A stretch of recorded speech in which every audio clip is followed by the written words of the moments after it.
কৌটিল্য অর্থশাস্ত্র এর রচনা বিতর্ক। কৌটিল্যের উপরে যিনি প্রামাণ্য ব্যক্তি আর.পি. কাংলে, তার বিবরণ আমরা যেমন জানব, ঠিক তেমনি ট্রাউটম্যানের বিবরণ আমরা জানব এবং সর্বোপরি এ.এল. ব্যাসামের বিবরণ আমরা জানব। এবং একই সঙ্গে আমাদের ভারতীয় লেখক নরেন্দ্রনাথ ভট্টাচার্য প্রাচীন ভারতের রাষ্ট্রচিন্তা এবং রাষ্ট্র ব্যবস্থা 1995 সালে কলকাতা থেকে প্রকাশিত গ্রন্থে 95তম পৃষ্ঠায় আলোকপাত করেছেন, সেটাও আমরা তুলে ধরব। এখন কৌটিল্যের অর্থশাস্ত্র এর রচয়িতা কে ছিলেন এবং সঠিক কোন সময় লেখা হয়েছিল তা নিয়ে পণ্ডিতদের মধ্যে মতবিরোধ রয়েছে।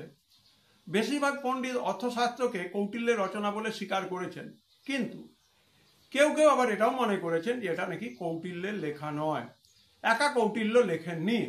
মার্কিন ঐতিহাসিক এবং অর্থশাস্ত্র বিশেষজ্ঞ ট্রাউটম্যান তিনি বলছেন যে অর্থশাস্ত্র গ্রন্থটি একজন সংকলন করলেও লেখক কিন্তু 3 থেকে 4 জন ছিলেন, কারণ ভিতরে যে সমস্ত বিষয় রয়েছে সেখানে বিভিন্ন ধরনের বিক্ষেপ লক্ষ্য করা যাচ্ছে এবং সেই নিরিখেই তিনি ট্রাউটম্যান বলেছেন যে সংকলনকার একজন হতে পারেন, কিন্তু লেখক কিন্তু 3 থেকে 4 জন।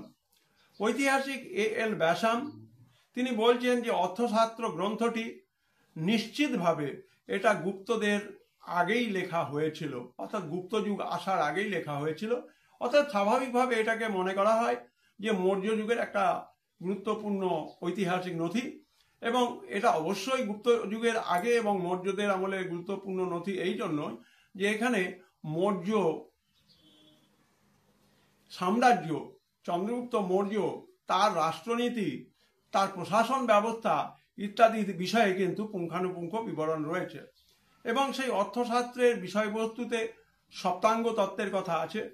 অত্যন্ত সংক্ষেপে তোমাদের রচনা বিতর্ক নিয়ে আলোচনা করা হলো।